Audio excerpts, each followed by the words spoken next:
What's up, everybody? Welcome to the CanesInSight Daily Podcast, powered by Anajar and Levine Accident Attorneys. It is Thursday. We're getting close to the weekend, getting close to game time. We're going live, which means we have to bring in crowd favorite, chat favorite, the man Seth Kuker, one of the most plugged-in Canes guys there is. A major reason why you saw so much talent on the field on Saturday. Comments saying we're on Cuban time. Seth was early. I was late. It's called little kid time. I had to deal with drop off and all that kind of stuff, but we're here and we're ready for the game. Seth, how you doing? I'm doing great. Glad to be co-host today. It's pretty impressive. I know you're moving on up. Pete is in Italy. Probably, what time is it? It's 10 o'clock over there. He's probably asleep. He's jet lagged. We miss him, but we were more than adequate with the replacement here with, again, one of the most plugged in guys. If you listen to the podcast, you know. If not, I'm telling you, Seth is certified, and man, what a weekend. How you feeling? What a weekend. It was obviously entirely better than I thought it was going to be good, but it blew that away. Oh, no, it was as good as you could hope for. Just the domination, the way it looked, it was something that was sustainable. It wasn't like some kind of fluky win where you say, all right, we won, now what? I think the national media was, look, we've been back before and all that kind of stuff, but I think the national media noticed that the talent gap between Miami and Florida was profound. Maybe they didn't expect it to be that way, that the quarterback position looks in very good hands. The coaching, which we'll talk about, I mean, look, no pre-snap, no post-snap penalties. That's pretty big, and that shows a lot of preparation going to that week one. You heard the players say all the right things. Now you see it on the field. And Seth, you as someone who has seen practice, has seen the scrimmages, spring and fall, and now seeing the product on the field. What's your takeaway about the development of this team? So there's a lot to take away, but to start from where you were starting about the national media, and even for you and I ourselves and the fans, is we've had these are we back? Maybe we're back, and like that Notre Dame year when we were 10-0 and then we fell apart. Different team, different. The look of it is different. The field is different. I wouldn't say smoke and mirrors, but we had a lot of turnovers that year, and it kind of saved us.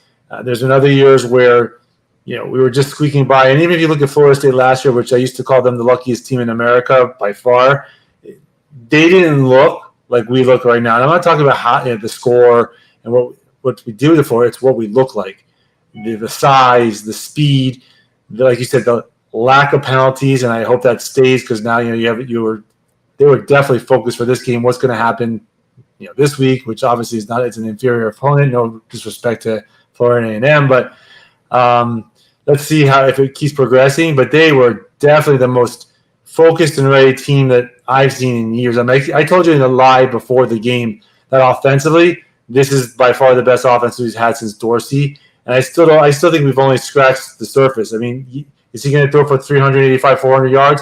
Maybe not, but you might run for 200 yards versus what we ran. Like, there's so much growth, so many weapons on offense. Now, the offense was going to carry the team, and with what I saw on the defense, because Florida's offense is actually not bad, they just dominated. That was the most surprising thing to me was just they couldn't do anything. It just from starting a freshman quarterback to the rotation that we had to the not having those dumb penalties. And I'll tell you another funny story. So I decided to sit. I didn't sit in the Canes section. This is like the first time ever. I actually sat. I wanted to be in the shade because I know that stadium very well. I did not want to be in that sun like your suntan that you have now. So I sat with a lot of UF donors in a good section. I didn't get beat up, thank goodness. And they sounded just like we did under Manny. The same comments that we're so undisciplined, timeout after a timeout, stupid penalties. I mean, everything that our fans used to say, they're saying. We need to get rid of our athletic director. We need to fire everybody. It's the exact same thing. So it's kind of funny and amusing. And I used to just tell them, been there, done that. I don't root for them to do the same thing. I don't have the same success. But it was funny watching because really, Napier and Mario were the same. They're the same. Like, they were hired at the same time. They went through the same thing, but we handled it differently because we're private school and smarter. And we did it right this time. So I'm really happy with that. And going back to just the game itself, it was just knew what we could do, but I never in my wildest dreams thought not like that. That was impressive. And, a lot of the things that we saw were things I'm used to seeing with other teams, at least in the last 20 years, 15 years. So you have one 230-pound back. He gets tired. You bring another 230-pound back. Then you bring in that stud freshman just to get them both a little bit of rest. You have a guy like Francis Mauanoa, that right tackle, right? Your Ruben Bain, All-America type player goes down, and then another beast like Tyler Barron picks up the slack. A linebacker who's 230 pounds, knocking your quarterback back like Mauanoa, the linebacker. So those are things to me that I'm used to seeing with Alabama, with Georgia, with Ohio State to a certain extent. These are things that you see, in January, right? And when was the last time you could honestly say that when there was contact, our guy was always the one going forward? So if it was the running back hitting their linebacker, our running back was moving forward, and vice versa on defense.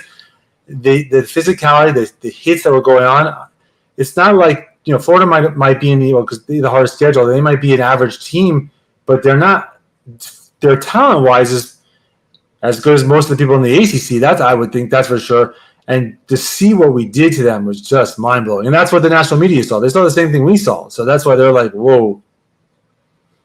And Seth, look, you go to practice, so I want you to talk about. I know you were there with Manny. I mean, I saw you there for both. So going from Manny to Mario, the difference in the physicality in practice, because we're talking about the difference in physicality on the field. Is that something that just happened? Obviously, there's better talent. But talk about the evolution of the physicality of the whole program from what you saw, again, on the inside. So I'm going to tell you, I'm going to get to the physicality component, but because you know where I'm going to go with that. But what I was actually very impressed with at the end of the game, when everyone was making fun of the assistant AD, the female of Florida, pushing our guys back, that what was impressive is that with all the physicality that we're going to get into and the controlled aggression, no one shoved that lady. No one verbally abused that lady. We were what I see. These guys are athletes. They mean business, but they're doing it the right way. I know it's a cliche, but they're not doing stupid roughing the passer penalties, which Florida did. They're not doing those kinds of things, which is a pleasure in today's day. Back in the day, could care less. Back in the day, with the Michael Barrows of the world, it's like kill him more, kill him again, keep killing. It's a different day, different game. You can't get away with all that stuff anymore. So to answer your question, it goes hand in hand. Mario's intense. The players in practice are intense, but they're still nice guys. They don't come off the field when they see me as just a fan. They don't know who that guy is. Some of them do, but most of all, they don't know who I am. Hello, sir. How you doing? Like they acknowledge that you're there. They know that you're a supporter. They know that you're helping them become who they are. And there's not that many of us that are at that practice, but they're smart enough to realize that. They are borderline animals on the field, but when they walk off the field, that light switch goes off. And that's more of an NFL kind of thing that you would see. So this is all a tribute to Mario and his whole staff, because that's another thing you're asking me is that from A to Z, the staff is just incredible compared to what we've had. I mean, we haven't had that probably since Butch days. I mean, it's just we haven't put the investment into it, so it hasn't been there, but it's there now. And I don't know if you saw that Jason Taylor interview. He just loves to coach. Like, you have a Hall of Famer just happy to be there. Like that. This is one of the reasons why we are where we're at. Yeah, and so I want to get into some of the things you mentioned. You talked about not, having restraint when it came to the woman keeping everybody from the recruiting section. Jacoby George, and this was right in front of me, was blocking somebody into the end zone. First of all, great effort blocking. And then the defensive back threw a punch at him. And of course, the last time we saw Jacoby George in the Pinstripe Bowl, he was totally undisciplined. And this time he didn't do anything. He did not react at all, did not get a penalty, did not even get close to getting a penalty. And then, of course, went on to score a touchdown. So Mario mentioned that specifically. That is a sign of coaching, and great job by Jacoby George personally taking that on and maturing, but also coaching. We talk about coaching. Look, we all know what happened at Georgia Tech. We all know those things. But when you don't get those pre-snap and post-snap penalties, when you show maturity and growth in situations like that, that's coaching. You talk about, off the field. These guys really did get the highest GPA in school history for a football team. And look, if we're losing, you kind of roll your eyes at that. But when you're winning, you say, wait a minute, okay, maybe this is all. They're onto something. Yeah, there's a bigger thing going on here. And you see him in media. I mean, I've been transcribing the interviews from practice. You can see him on CanesInSight.com for free. They say the right things, and whether they believe it or not, they're professional enough to say it. And again, the professionalism overall has increased. I was kind of leading on that physicality question because I know, just like I do, that the practices have gotten significantly more physical to basically the furthest extent of what the rules allow. Exactly. That's what I was going to say. Like the rules are like almost like wuss ball. I mean, the football in general, you can't even touch the quarterback, which I'm not for, but that's the way it is. But they go as they right to that edge. They definitely go at each other. No holding back at all. It's as close as you're ever going to get to the days when we were all out 100%. All the practices were like that because there was no restrictions. But they've figured it out. I'm sure they're not the only ones. I'm sure Georgia's probably very similar. That's why they're good. But we haven't seen that. Yeah, and I mean, you saw that on the field. You saw that with the trenches. To me, it's funny. There were so many injuries that first year that you wondered, are they pushing it too hard in practice? And I'm sure there were some adjustments made by Mario.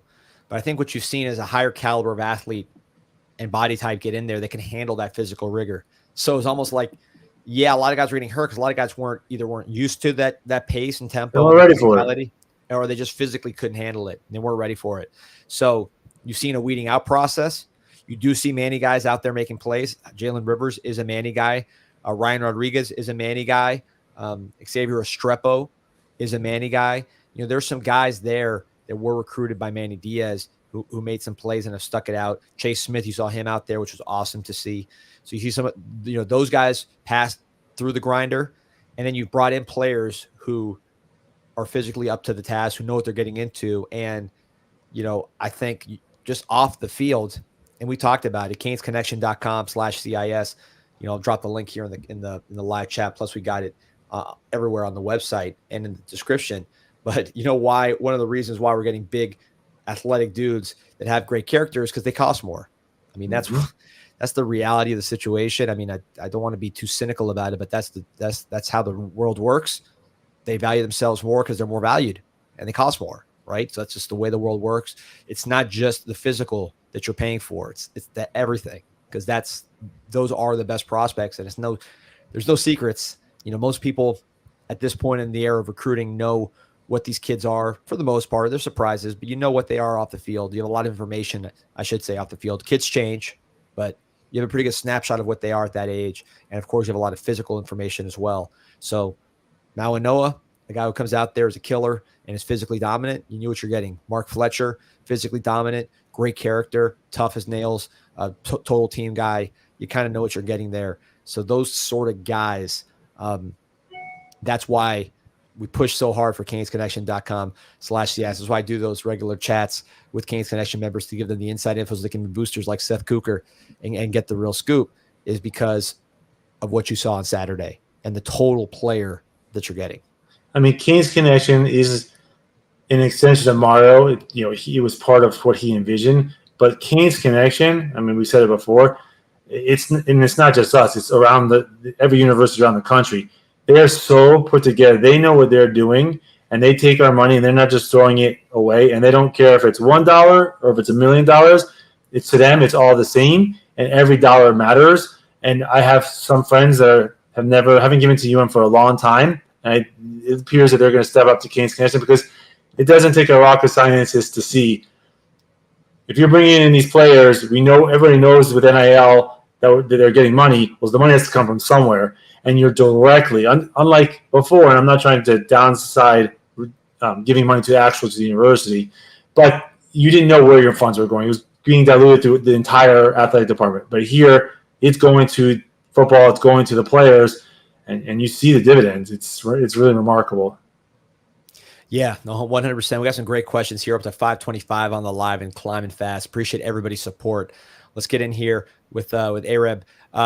D-Money, you see Dawson becoming a head coaching candidate. Certainly he's going to have, if he keeps up, I mean, game one, but if he keeps up this kind of offensive performance, I think so. The team made a huge offensive leap last year, even with the issues with TVD and the turnovers. So to go from that to now, a top offense, that'd be very good progression. And he's a young guy. He's a very personal guy.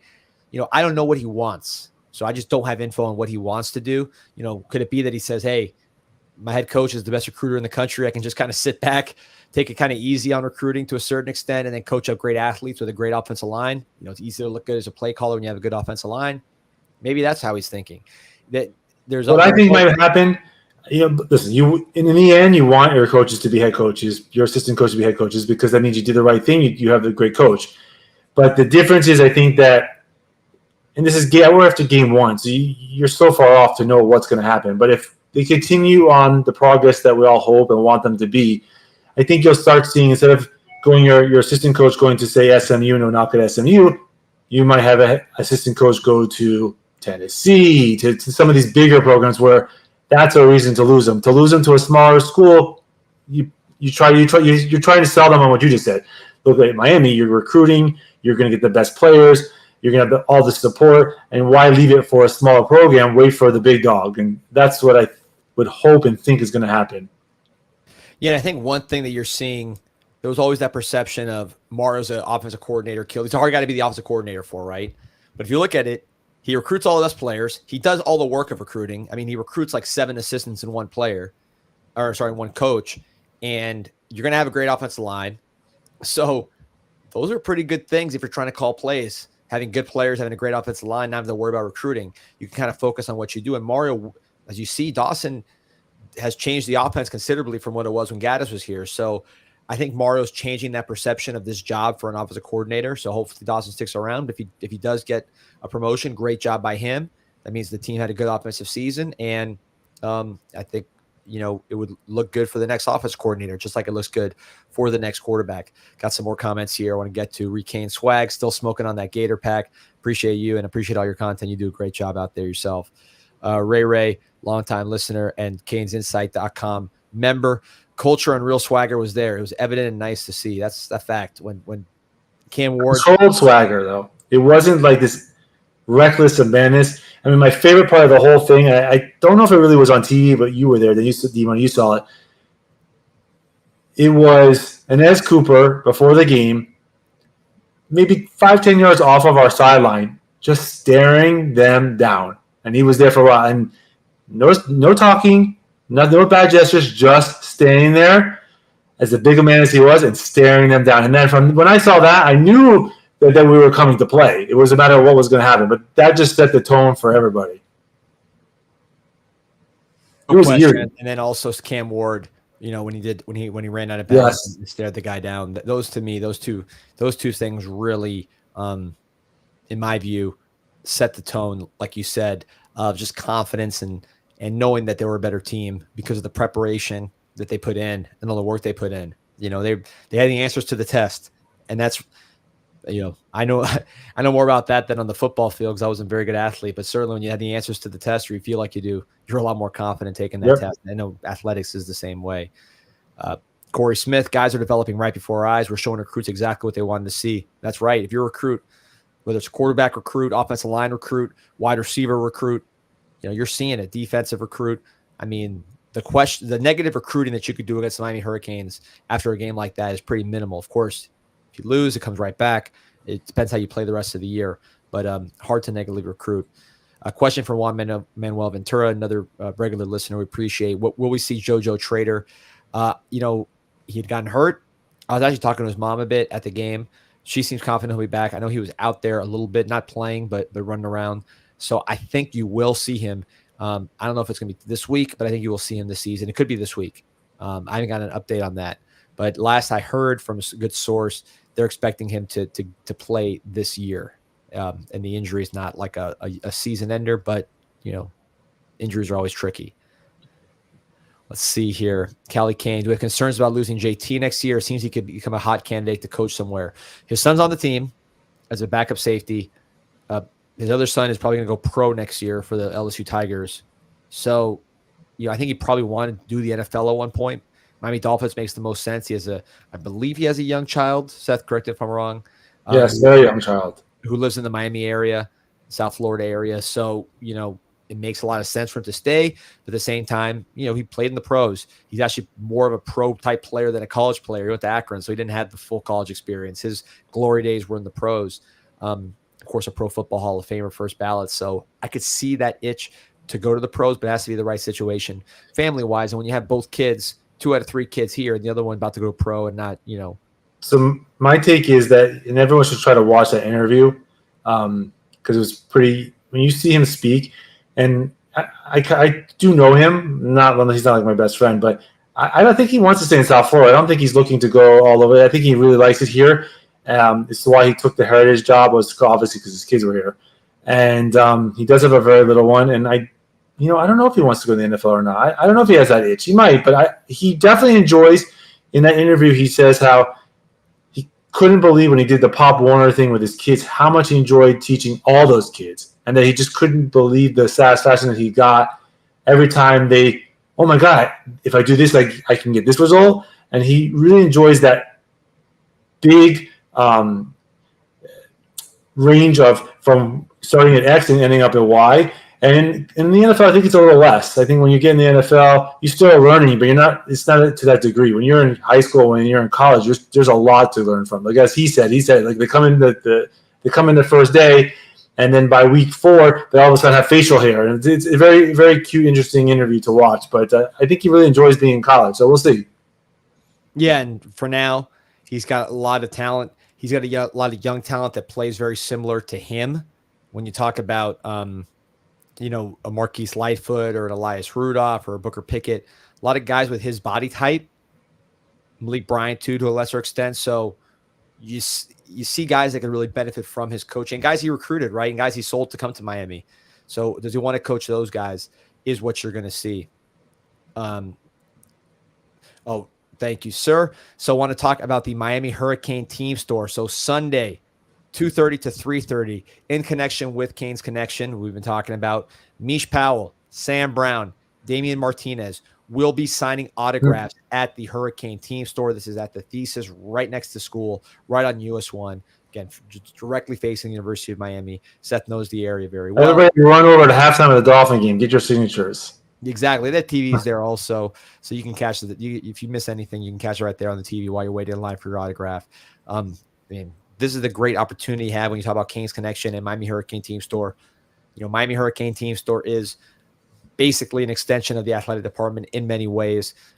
So when you support Miami Hurricane Team Store for premium gear, you are also supporting Athletics. Of course, Canes Connection. We talked about that a ton. Miami's official NIL collective, CanesConnection.com/CIS, $1 for the first month. We put the link in the bio.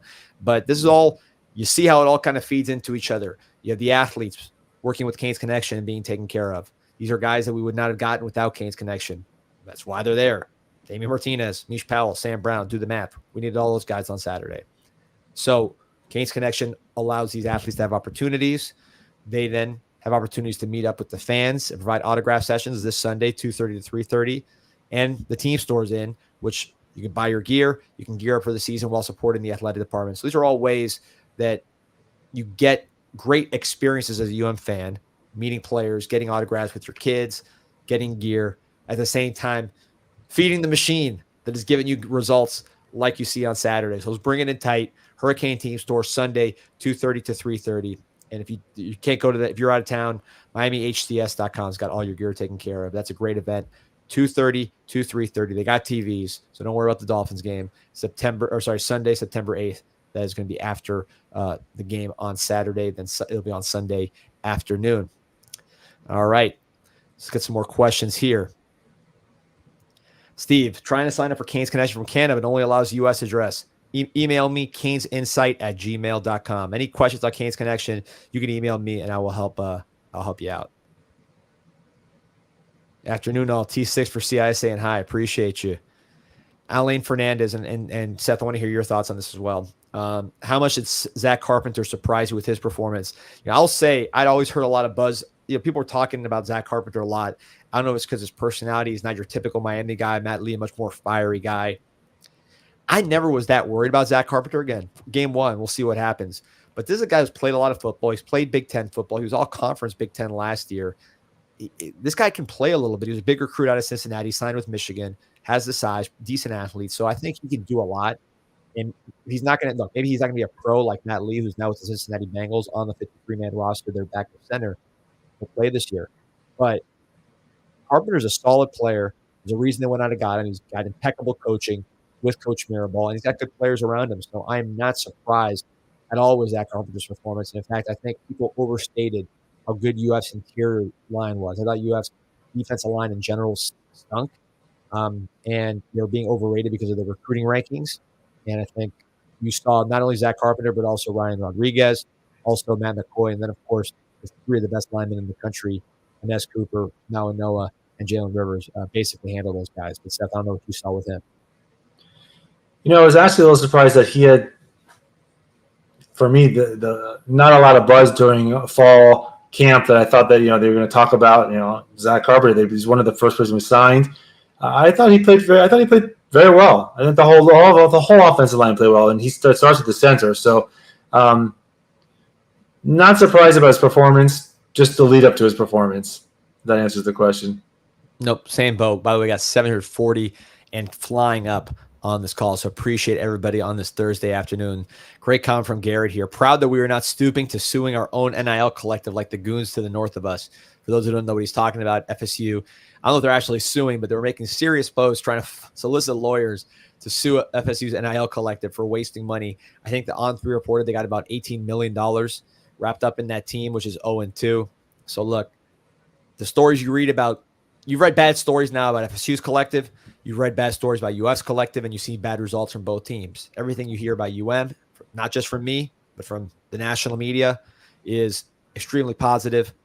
Zach Burr, the whole team, Fonzie Restrepo, JG, the team is outstanding, and you see national media recognize it, and you see the results on the field. So, yeah, I scream it every chance I get, but I'm not just selling you a dream. You saw it. So you know that when you invest in CanesInSight, the money's going to be handled professionally, and the results on the field speak for themselves. Which this also leads to the point that we haven't spoke about, but we're asking difference between prior coaching staffs and this one is talent evaluation. And we obviously are doing a very good job of it because you can pay all the money in the world. When you look at the Yankees in the 1980s, you can spend all these players. It doesn't mean you're going to win anything. But the players that we're paying for, the players that we're bringing in, whether it's high school recruits or transfers, they've been they're doing very well, which loads to look. When we were all complaining when it was Ward, with all the shenanigans he did in the contract, we're all no one player is worth this. This is ridiculous. Almost everyone said that, including myself. But guess what? Looks like he was worth it. So that's why we're fans and their coaches. Yeah, I just put a link here to our producer to pull up. But yes, you said something to me that was very, very important, Seth, which is it's not just paying the money. It's paying it the right way, right? FSU spent a lot of money on their defensive line, keeping guys happy that maybe didn't have the character, but Miami went and got guys like Tyler Barron. And you see this tweet here. This is Jim Nagy from the Senior Bowl. All right. So this is somebody who is very plugged in with the NFL world. He is the head of the Senior Bowl, former personnel guy, highlighting Tyler Barron, as you can see, just destroying the tight end spin move, crushed Graham Mertz here. And here's the comment. I'll read it for you guys on audio. Cam Ward was not the only difference maker for Miami in week 1. Tyler Barron was a menace versus the Gators. Some teams spent NIL money wisely this offseason and others didn't. It's still early, but looks like Canes football got their money's worth. So again, this is the head of the Senior Bowl. This is an NFL guy. This guy, his job is to watch every team in the country, every draft eligible player that can potentially play in the pros in the country. And he's saying stuff like this. So don't take my word for it. Take the word of people like this. But like you said, good evaluation. I think also when talking about Morrow's evaluation, you saw OJ Frederick starting as a true freshman. Is a 3-star player starting as a true freshman at cornerback. Cole McConaughey didn't play a ton, but he definitely can play. So, I think Cole will play just later on in the season, I think. Well, here, I got a prediction here. I think he's going to score. I think he's going to get a sack this weekend. Yeah. Might be.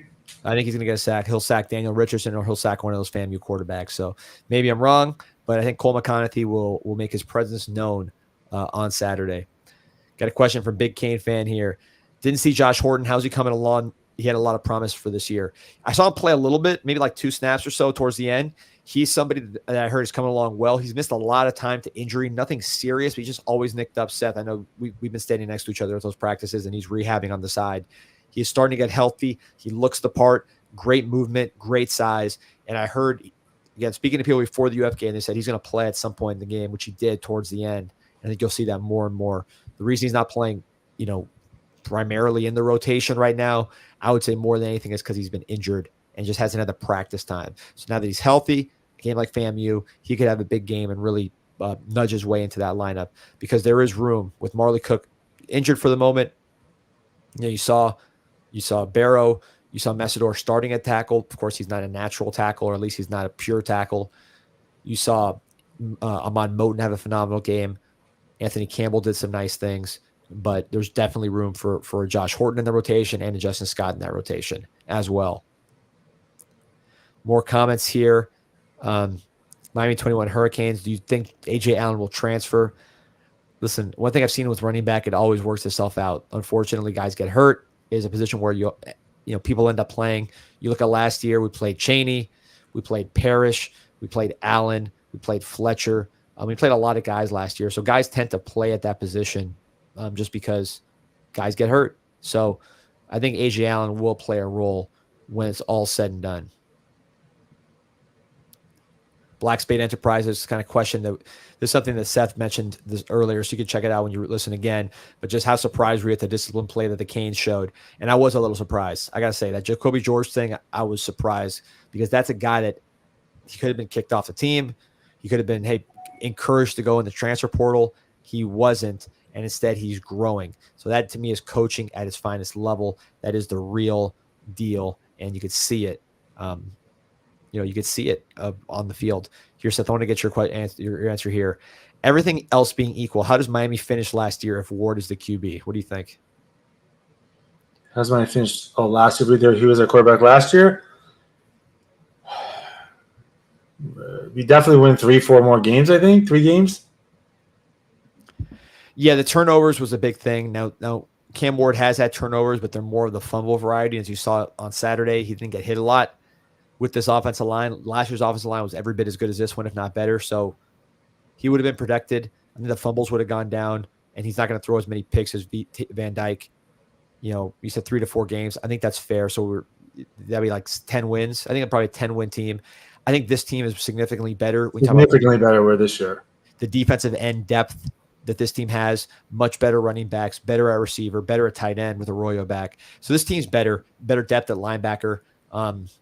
Safeties, I think, with a question going in, and of course an injury could challenge the depth significantly. But if you talk about the 2 starters, Harris and Powell, I think you could have better safety play this year, even though Williams and Kitchens are both pros. Williams is really more of a linebacker. Kitchens tried to do too much last year. You didn't see the best of him. So I think Powell and Harris could give you better safety play overall this year, even though they might not be as good NFL players. But I think this team is significantly better. But I agree. Last year's team, you subtract the interceptions and just look at how they were on offense and defense. They were pretty good statistically. In fact, excellent. I wouldn't say elite, but top 30 offense, top 30 defense, very good. Top 10 special teams. That's usually the recipe of a good team when you're playing some bad ACC. You're in the ACC, right? I mean, that is what it is. But Miami was in the hundreds of turnovers, primarily because of interceptions. Yep. So that's why Miami had the record they did. I don't think Cam Ward has the same problem as TVD. To me, he's just, I said it before, I think he's just a smarter player, smarter person, Cam Ward, TVD. I think there's a big difference in just IQ, on field, off field, locker room, you name it. I think Cam Ward, the lights are on, and that's to me one of the biggest differences between TVD, who has talent, and Cam Ward, who has talent, and then also just mentally really, really what you want at that position. I watch a lot of college football. I know you do as well. I don't recall the last time I saw a quarterback come to the line, say there's 20 seconds left to go, on the play clock, and literally looks like he's calling his mom to say hello, what's for dinner tonight, and then snaps the ball with 3 seconds left. He was so calm, like everything was in slow motion to him. He knew exactly what was going to happen. He wasn't worried at all. Yeah, I mean, that's every national commentator commented on it. And look, to me, what jumped out, you heard Jimbo Fisher comparing Ward to Charlie Ward, who those of you who are older, I know I was a kid when he was really blossoming. He was one of the first star quarterbacks I really watched. That's high praise from Jimbo Fisher. You see guys like Aaron Murray, who played quarterback in the league. Chase Daniel, who was a backup quarterback for like a decade. These are guys that know what it looks like. These are not just excited fans. And those guys were all raving about Ward as a big-time player, an NFL-type player, somebody who made them say, wow. All Yep. three of those guys said that he made them say, wow. When it comes from people like that, Greg McElroy, these are not just fans. These are guys that played the position at a pretty high level or coached the position in Jimbo's case. They know what it's supposed to look like, and they think Cam Ward is in that category. Of course, consistency is going to be the key with him. But, I don't think this is just fans getting excited. I think this is something real. A couple comments here on CJ Johnson, Chris Johnson Jr. Kim Evers says, CJ, can't wait to see his speed. Callie Kane also asking if we're going to see a CJ touchdown run. I think that this is one of the big storylines of this game. Will Chris Johnson get loose, show off that 10-2 speed? I tend to think he will. I think he's someone that they're going to work in as the season goes on. And then once he really finds his footing, his speed is just so game-changing that I think once he gets it, it'll be hard to get him off the field. Now it's just about that breakthrough moment for him. I mean, Ward alluded to this in his press conference, and you and I have seen the practices. I mean, there was a lot of packages, a lot of things that are still on the table. They didn't have to do anything. It was primarily just our basic offense, give or take a few plays. It's just Ward making what he does. That's what he does. But there's a lot out there that we're going to see. That's what makes me even more excited. Is just to see how much we run, what we run. They're going to be fun. They really are fun. They are currently fun. Up to 850 plus on the live. Appreciate all you guys. When it comes to the packages, don't be surprised to see an Elijah Alston get more involved. I think I don't know about that for necessarily against FAMU, but certainly Virginia Tech. Now, I think you'll see him against FAMU. Don't get that. No, they'll be in there. Yeah, but I think with him, you're going to see creativity. The red zone. You saw him in the red zone catch a screen. You saw him line up in split backs. You saw him line up at fullback for Fletcher on Fletcher's touchdown run. That's where you can really create a lot of matchups for him. I think that's something that he brings to the table that's pretty unique and pretty special. There's going to be a lot of setup now. They're going to show a lot on film. This is what I'm thinking, especially with him. Oh, he's coming in. He's a fullback. Oh, he's not really doing that much. And then in the big games, when they think, oh, he's just there to be there. Yeah, it's a lot to deal with because he can run, he can catch, he can block, he can run routes. I mean, the mismatches with him in the red zone in particular as a 240-pound plus guy, I think are outstanding. And Ruben Bain mentioned that he looked a lot like an offensive version of him. He said, we even have the same body, that kind of squatty, powerful body. But that body, maybe it gets underrated in recruiting a little bit because they don't have the prototypical length of like a Tyler Barron or an Elijah Arroyo at their respective positions. But they got a lot of power. They got a lot of strength. And if you want to translate from high school to college, it's not just about your height. More than anything, in my opinion, it's really about your power. So guys that may not have that prototypical height, that doesn't slow down their transition because what they have is power. And what younger players typically struggle with, in my opinion, with that transition physically is the power element. And when you have guys like that have a lot of lower body explosiveness, a lot of just twitch and width, and they can really get into you and move you, or at least hold their own, I think that allows them to play early, even though they might not have the prototypical dimensions, from a height standpoint. So again, that's something that I think really plays a role. Now, my man Martin from Africa, always enjoy his input. I think he's talking about Sampson here. I think he'll be on the team next year. We're losing left tackle and center next year. Rodriguez will move to center. You're going to see Sampson this weekend. You're going to see Sampson this season. Long season. He will have a chance. I thought he might work more at guard because I thought with his wrestling background, he'd be able to wrestle guys around and do things that way. But he's actually really lately working almost exclusively at center. Or sorry, I read the message wrong. At tackle.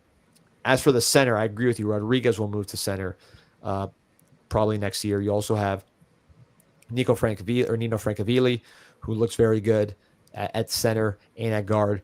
From the Harvard commit that they flipped, I think they really got one there. He's big. He's athletic. He's not like an Ivy League overachiever type. He has physical tools, and he's obviously smart. And then, of course, you get S.J. Alfatuli, number one center in the country, from Gorman coming in next year. He's a little on the lighter side, but I think he is a very talented player. So we got a chance there. My man, unnamed producer, why don't you pull up that right here? I want to talk about Isla Canarias Cuban Express. Super jacked about the partnership we got with these guys. I was there a couple days ago. Those of you who are in Miami, you know this is the absolute best Cuban food in Miami, South Florida, pretty much the world, because Cuba doesn't have the best Cuban food. They don't got the ingredients. So you're the best Cuban food in Miami. You're the best Cuban food in the world. Like my man Mike Ryan says, Isla Canarias is the best Cuban food in Miami. Any Cuban will tell you. And it's not, you don't have to be Cuban to go there. Anybody can. They're out west by Belen, where I went to high school, but now they're coming closer to campus. They're going to be right in Dayland, in the dining pavilion, aka the food court. So if you're a UM student, if you're around UM, just go right to Dayland, hit the food court, and get the best Cuban food in town. 7 different types of croquetas, Cuburitos, which are like Cuban burritos. Again, nothing's more authentic. If there are any Cubans in the chat, they'll confirm what I'm saying. This is the absolute best in the business. We're super excited to partner with them. Also got my Croqueta County shirts. You can get at croquetacounty.com. All those shirts. If you wear those, people stop. I was at the Marlins game yesterday. People were stopping me, asking me about that shirt, which I always wear on the podcast, because if it's like a Miami institution, it's, if you know, you know. If you wear the Isla Canaria shirt, people know what you're talking about. There you got Gaston Fontella, aka G Train, one of the best fullbacks in Belen history. Isla Canarias is the GOAT. He already knows. I don't got to say it. Let the listener say it. All right, what do we got here? John Z, I think Sampson is portal bait, getting passed up by guys already, including the JUCO OL. Again, I think Sampson's going to play this year, and I think he's doing all the things right. He's a very good learner. He had an injury that set him back last year. Markel Bell's really good too. Remember, Markel Bell's on a fast track because he only has 2 years to play, so you can't just bring him along slow. You got to speed track him because he's gone in a year. Right? He only has 1 year than another. So I think that's the reason why you're seeing Markel Bell in the mix, but Sampson's right there with them. They're both the backup tackles, and they're both going to play quite a bit. John Z, are we going to flip Solomon Thomas from FSU? I think we're going to work that one. I think, in terms of flip candidates, and we'll talk a little recruiting here. I think you're looking at, we got 919. So that was a perfect time to talk recruiting, because I know everybody loves recruiting. Guys that we're going to be pushing hard for a flip. Solomon Thomas from FSU, certainly one. Renault Brown, the wide receiver from Florida. Ben Hanks, the corner from Florida. Josh Moore, the receiver from Florida. All those. Some guys you may not have heard as much about. Hayden Lowe, defensive end out there in California, who's committed to USC. Miami would love to flip him. Derry Norris, defensive lineman from Spruce Creek, who is at the Georgia Tech right now. He's committed to Georgia Tech. Miami tried to get him. He threw Miami's hat down or did some stuff. Miami doesn't care. They've seen the player. They think he's on the upswing. He's a tight end that has grown into a defensive end and now a defensive tackle. He is completely dominating as a senior. They watch senior film close. That's how they got Cole McConaughey.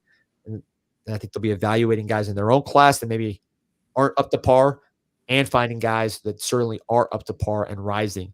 I think Derry Norris is one of those guys to keep an eye on, because he is extremely talented and is someone that they would love to flip from Georgia Tech. So those are some flip candidates to keep an eye on. There's more, but those are some that jump to mind. Kellen Wiley, not a flip candidate, but a linebacker that is blowing up as a senior. They think he might end up being the best linebacker in the entire country from Armwood, 6'4", 225. Just one of those guys that was a late bloomer. The light's gone on. He's getting interceptions. He's scoring touchdowns. He's knocking guys out, and he's got incredible length and speed, and he's 225 already. So very, very intriguing player who Miami loves. So Miami's really focused on evaluating, making sure they got the right guys in the boat. So you might see guys get dropped in the weeks to come, and you might see guys get added in the week to come. So that's what you got to watch for in recruiting. Senior tape. If you see guys suddenly decommit, maybe that's a real decommit. Very possibly it's a drop because the senior film's not up to par. So when you see guys come into the picture, check their huddle. If you see guys maybe fade out of the picture, check their huddle. And I think that's going to tell you the story of what's happening in recruiting, because Miami is being extremely tough on that senior film. They want guys on the way up. They have a lot of ability to get a lot of players. They're winning. They're a great recruiting organization. They have Canes connection. They're not just taking guys to take guys. They're not going to take guys that can't play here. And senior film is incredibly important. That's how you land a guy like Cole McConaughey, who they think is going to play right away. All right, any other questions here? Canes Cat threw a 5, always a great supporter. We're recording a baseball pod, I think, today, so we'll get to that one. How many OL men played against the Gators? Yeah, I saw Rodriguez and McCoy at guard. We saw, of course, Carpenter at center, Rivers at tackle, Maunoa tackling as Cooper at guard. I believe Markel Bell came in there at the end. Kinsler came in there at the end. I I think Francavilla played. I'll have to go watch the film. On the last drive, you saw some, but really it was that 6-man rotation with Rodriguez and McCoy playing. Rodriguez hurt his ankle. That might be a little while, unfortunately. Nothing career threatening or anything like that, or career altering or anything like that, but he'll have to deal with that injury. So you'll probably see more McCoy as time goes on. All right, with the 45-minute mark, we're almost at 1,000 listeners. So get your questions in. Let's go. Let's see what questions we got here. Let me go make sure I haven't missed anything here. Callie Kane, future question as well. What do we do at quarterback next year? As I believe we need another Cam Ward type of QB in terms of preparation and that confidence. Seth, you've talked a while, so I want to get your thoughts on this one. Canes connection. I put nothing against the guys that are on the roster, but I don't think the guys on the roster is going to be the quarterback starting next year, especially after seeing what we have right now. I just don't. What do you think? Oh, you went mute. Oh, there you go. Look at you running the show better than me. I agree with you totally. I think this is the best advertisement you could possibly have for what we're trying to do here at quarterback. When you see Cam Ward sitting in the pocket for 10 minutes, untouched, and having weapons around him, great offensive line, great running backs, that is, to me, the best advertisement you could have for a transfer quarterback who thinks any quarterback thinks that they have time and good receivers, they're going to be the best player in the country. Cam Ward's in the process of doing that, or at least something resembling that. So if you have that confidence and you see him do it, the natural inclination is, all right, well, why not me? So I think that's going to really impact our ability to land as a top quarterback. Plus, as you mentioned, Canes connection. You do have Luke Nickel coming. Judd Anderson, I want to point out, I talked to people. Judd Anderson has raised a lot of eyebrows in the past few weeks. He's been throwing to walk-ons. I saw him throwing to walk-ons, leading touchdown drives. Seth, I think you were there for one of those where Judd Anderson had a really nice practice. He's got talent, man, and he's not someone you're going to count on. But when you have guys with tools in your farm system, so to speak, you never know who's going to emerge. And he's someone who has tools and he's trending in the right direction. So I like what I'm seeing from Judd Anderson, but I don't think they're going to count on him. I don't think they're going to count on Luke Nickel. I don't think they're going to count on Emory Williams or Poffenbarger. I think they will go out and get somebody to fill that Cam Ward spot who's going to see Cam Ward and what he's doing and say, I can do the same thing. Look at this. Someone's saying DJ Lag will be our starting quarterback. Let's see how he looks this week. He's got to look good too. Miami 21 Hurricanes. Incoming transfers only going to make players transfer. Look, the best players got to play. You know, you're gonna get some in, you're gonna get some out. The important thing is if you get them in, they're good. You know, don't take a medium transfer to let an A+ high school player leave. That's not good trade. I mean, again, evaluations. We could have taken in plenty of cornerbacks. We did not.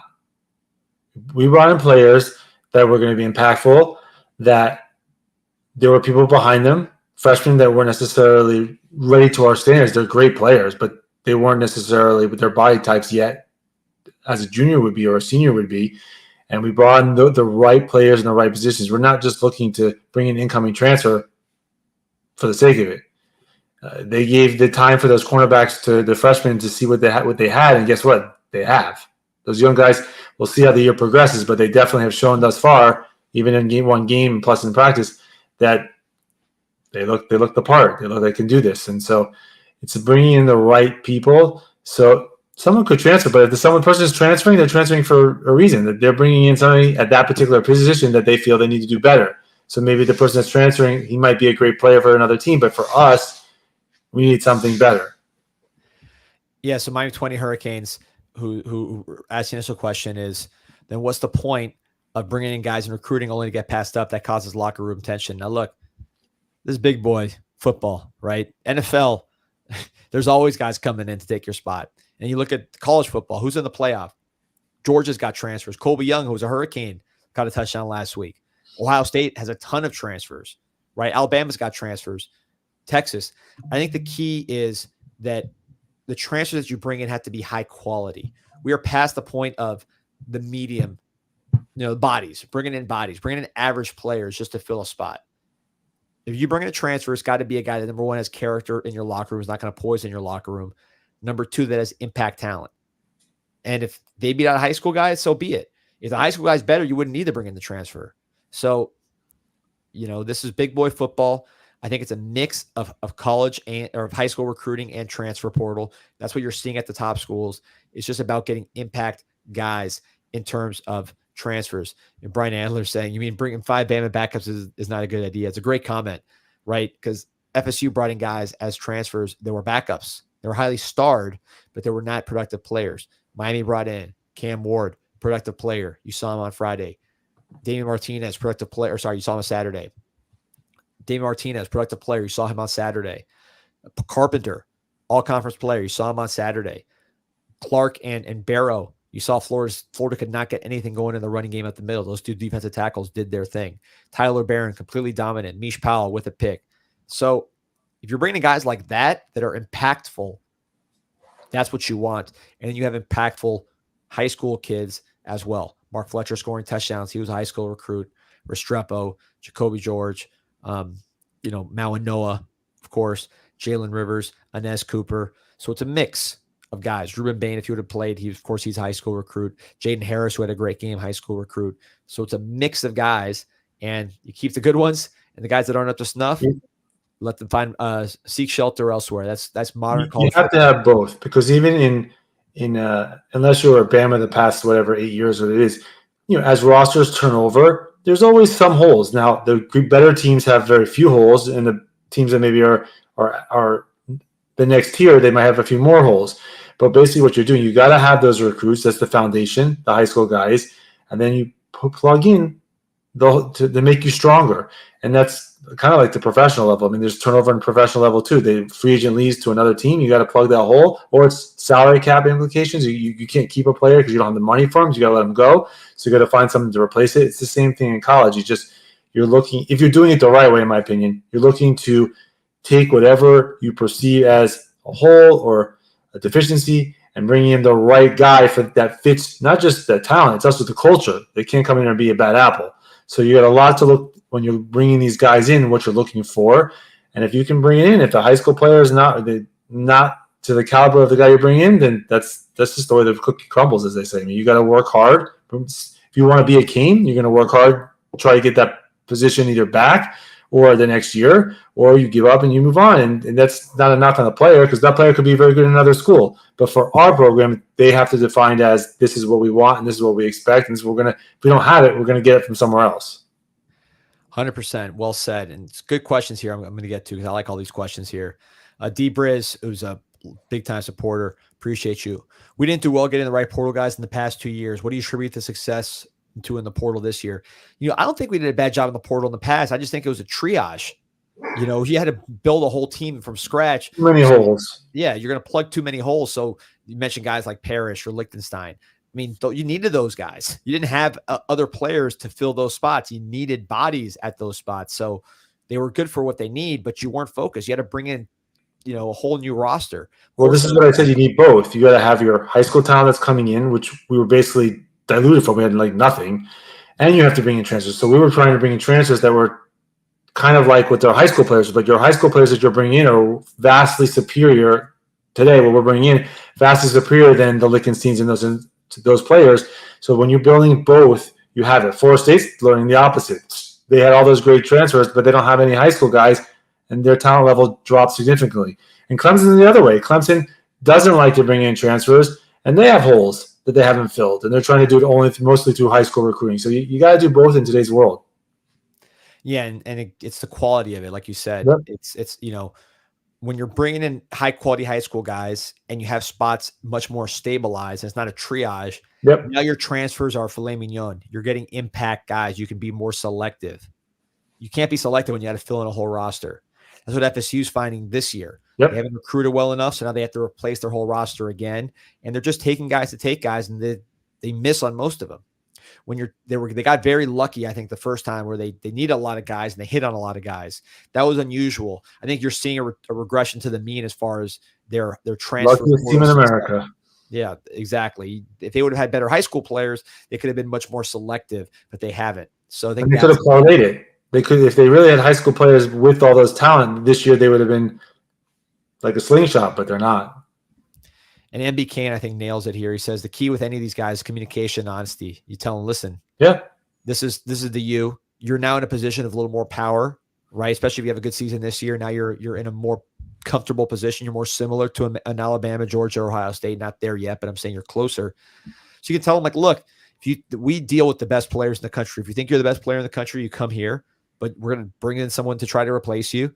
And if you're better than him, you'll play. That's how Miami's always kind of been in the past. The only difference is instead of just being high school recruiting and telling guys you're going to replace them in high school, it's replacing them in high school and with the portal. It's just and when you do what you just said, when you tell them that and they say, okay, I'm going to compete, guess what's going to happen? Those players are ready for the next level. Those guys will succeed in the NFL because they've gone through this. They know what it takes to compete against whomever to succeed. Yeah, Mark Fletcher was not worried about Damian Martinez, and you saw what Mark Fletcher did, 2 touchdowns and looked awesome. Kuban Damouz here. I hope I pronounced that wrong. Right. Sorry. I know I messed it up probably. I think this was a damn near perfect game, but what did you see we have to improve on? Great question. You know, the downfield passing was good, but I think there's more there. I think we're more explosive even downfield than we showed. There's so much more on offense we can do. That's not to knock it. Obviously, we've had a great game, but there's so much more on offense that we can and we will do. No question about it. So I think there's just more there.